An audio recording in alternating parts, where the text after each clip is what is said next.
Tim SAR gabungan telah menemukan keberadaan pesawat Same Air PKSMW yang sempat hilang kontak di distrik Elilem, Kabupaten Yalimo, Papua Pegunungan pada Jumat 23 Juni 2023. Kapolres Yalimo AKBP Rudolf Iaban Sabra memastikan pesawat tersebut ditemukan dalam keadaan hancur dan masih berasap.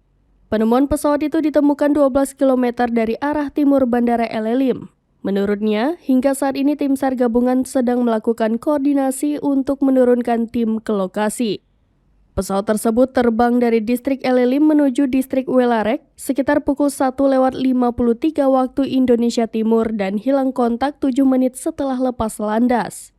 Total ada 6 orang yang ikut dalam penerbangan tersebut. 2 orang diantaranya adalah kru sementara, sisanya merupakan penumpang. Diberitakan sebelumnya pesawat Cessna 208 milik Same Air dilaporkan hilang kontak ketika sedang melakukan penerbangan dengan rute Elilem Welarek, Kabupaten Yalimo, Papua Pegunungan pada Jumat 23 Juni 2023.